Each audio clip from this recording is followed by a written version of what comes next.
Alright, so what's going on, guys? We got a 2012 Volkswagen Beetle with the 2.5 in her,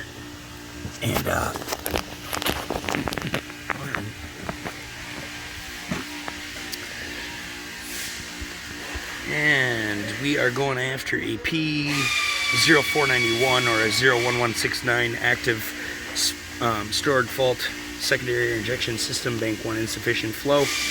And we've also got a 00262 P0106 for the, basically for the map sensor range performance, okay? And what we're gonna do here is we are in our auto because the Snap-on didn't want to play nice with me, so we're gonna test this secondary air injection system now. I'm not a Volkswagen expert by any means, guys, so keep that in mind moving forward here. But it doesn't matter what make and model, they're all garbage. It's just what flavor of the month you want, right? So here is the line. I would imagine this is our supply, air supply into the air intake, okay? You know, it looks like we've got another one there. Now, I haven't read up on the system at all yet. I'm just doing some quick checks.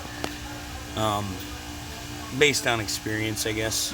You know, it's pretty straightforward. We got a control valve, or a solenoid there. And that's our flow control solenoid, basically. And that's going to take the airflow from the pump and direct it down this pipe, which goes, looks like, down into the manifold, okay? Well, anyways, we're front probed in on the connector side here now, okay? Looking at the front of that connector, which the one on the left would be our ground, and the other one's a full-time power, okay? So this is a ground side switched solenoid. Basically, the ECM is going to switch it, you know, switch the control side to ground, and activate solenoid, right? So right now, key on, engine off. We've got a nice bright test light coming out of our control side. So, you know, basically the power feed is coming from the connector, going through the windings in the solenoid and coming back out, waiting for a ground, okay? And we're just gonna test to see, my test light's hooked to ground, of course, right? Battery ground. We're just gonna see if this light pulses as we go into our active test, okay? Now, I'm not sure what the codes are to do the expert mode to get right to this active test, so that's why we're doing it this way. Again, not a Volkswagen expert by any means. Anyways, we're gonna go into we're in our ECM. We're gonna go to active tests, right? And it's gonna run through a bunch of different tests. So we're just gonna hit start. And it looks like fuel pump electronic signal wire is going to activate. So we'll have to activate that. Escape. Oh, hold on a second. Go back in there and try that again. Start. Activate. Okay, next. Looks like our evap purge valve is going to, the high side is going to activate. So we'll activate it. Next. So we're not worried about any of these. Looks like our VVT solenoid control high, so activate that. Next, cooling fan 1 control circuit, activate, and you'll actually hear, no, this is just the bidirectional control, you'll hear the fan come on.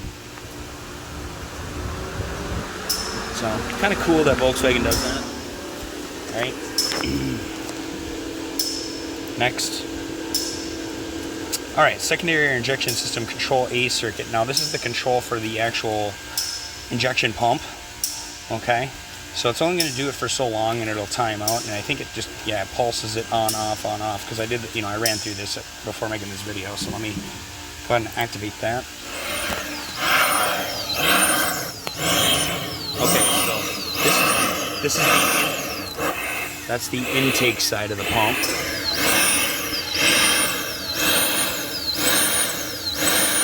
So we should disconnect that.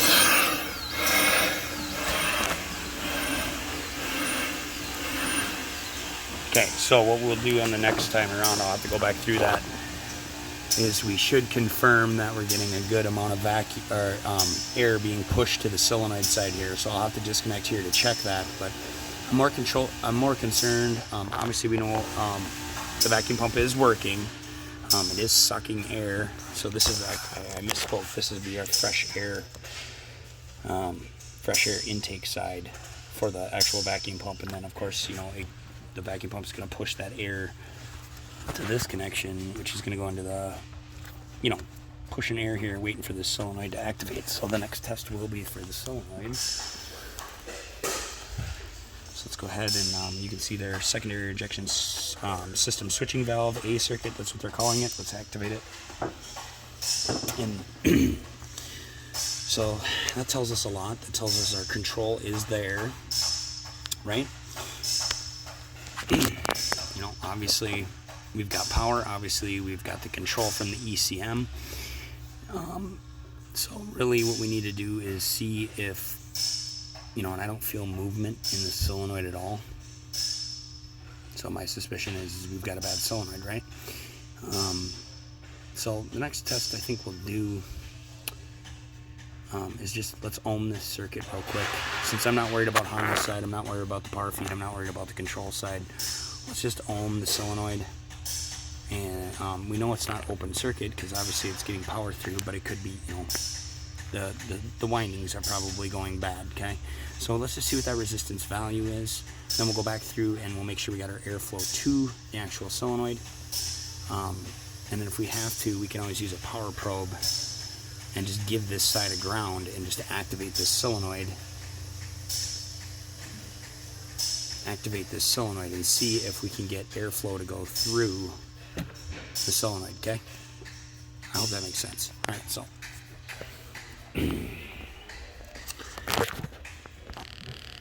Alright, so I went ahead and got my meter out for doing a resistance value or measurement on this solenoid.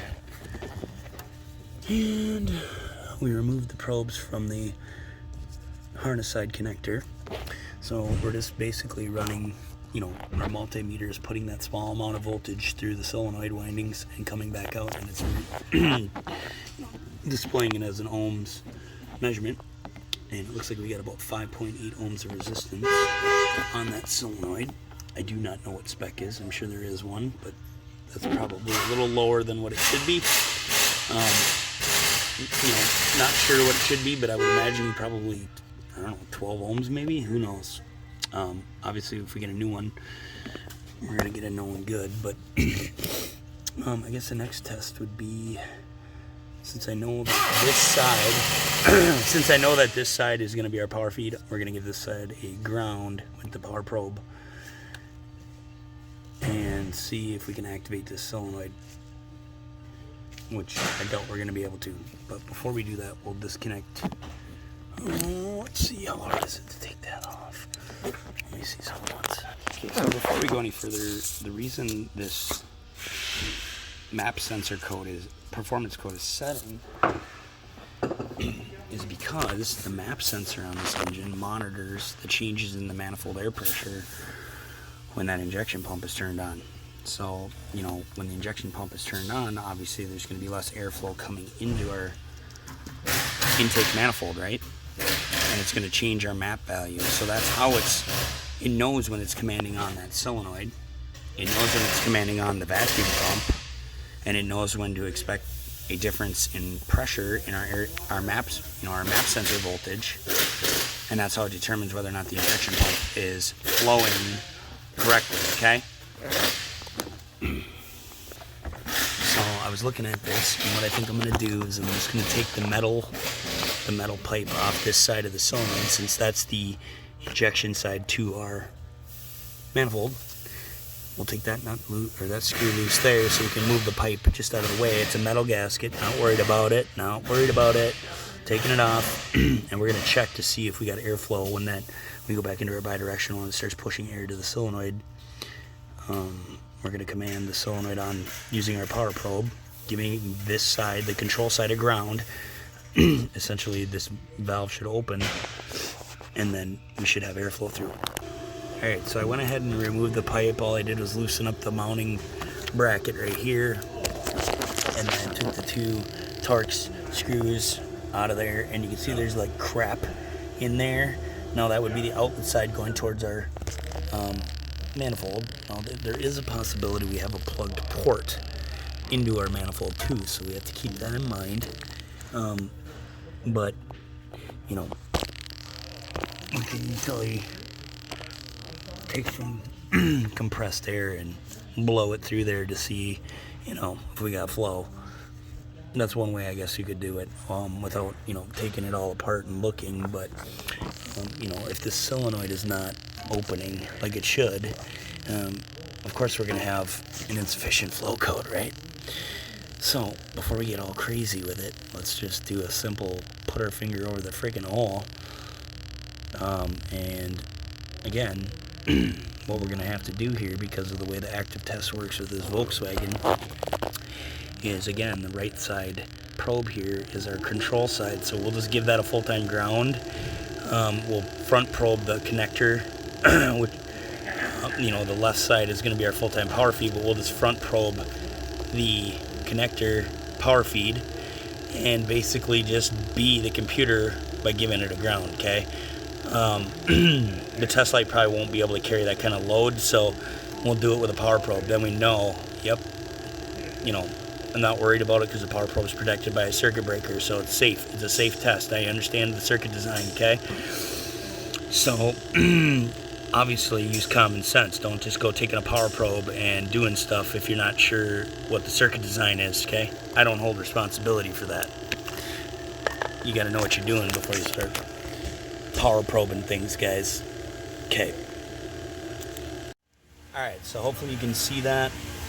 You can see we're getting 13.4 volts through our solenoid, and I'm on the control side. And if I give it a ground, the power probe, okay, it's going to drop that voltage, but I'm not hearing the click in the solenoid or nothing.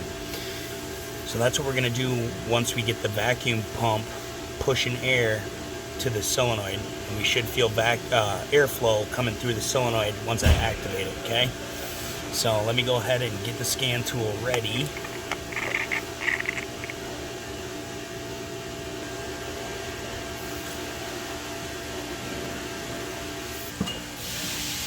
Alright, here we go. I'm going to turn on the vacuum pump with the scan tool.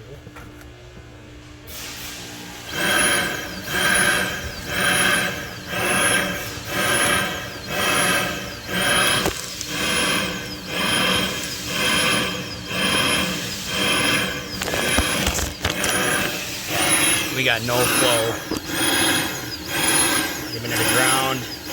I got nothing coming out the other side of the solenoid. So next thing we're going to do is just pull this off, make sure we got flow to our solenoid from the vacuum pump. Because obviously the vacuum pump is working. Whoa, hold on. Alright, I'm doing the best I can here. Now, I'm a little concerned because when these solenoids go bad, you know, how much strain does it put on the vacuum pump? I don't know. Obviously it's working, so let's see if it's pushing enough air, or, you know, pushing a good amount of air to here, to the, you know, basically the injection side of the solenoid. We know the solenoid's not working, so it's, you know, solenoid's bad, no question about it. There is moisture inside there. I put my finger in there and I can feel a lot of moisture. And we're just coming out of winter, so, you know, there have been some freezing there, I'm sure. Anyways, let's see if we get airflow out of there. So what you have to do is escape, and you'll have to go back into your active test and then just start it all over again till you get to where you want to be. Activate, next, activate, next, activate, next, activate, next. Alright, so here you go. Secondary air injection system control A circuit. It's going to activate our vacuum pump. A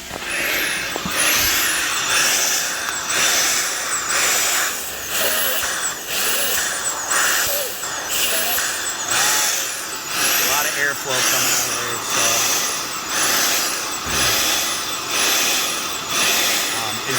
possible we got a plug port in this. I guess it's possible, but I mean, I'm not even going to go there, to be honest with you. Anything's possible, right? We could blow some compressed air in there, guys, but I'm not going to worry about it. I mean, we're done. It needs a freaking flow control solenoid for that, you know, that secondary air injection system needs that solenoid, that flow control solenoid. I mean, it's faulty. So let's take some notes here.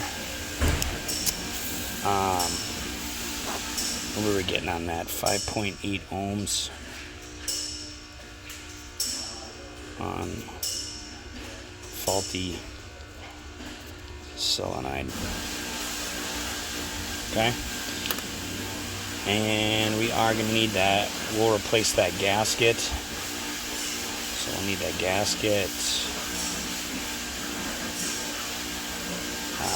From solenoid to manifold. I'll rewrite this for my service writer. I'm just making quick notes. And then we need the solenoid, right? So that's it. Nothing too fancy about it. Some of you might be like, well, Paul, you didn't check the map sensor. Well, I'm going to tell you right now, I'm not worried about the map sensor. Not at all. It's very rare that you see a bad map sensor on any vehicle, unless it's got like loose pin fitment or something along those lines. And given the fact that we've got no secondary airflow, of course it's going to mess with the map sensor range because the secondary injection system is not working properly. Okay, so this is a code as a result of this. Could I be wrong? No, it's entirely possible, but nothing's impossible. But I'm pretty confident in my call. So thanks for watching, guys. Take care, all right?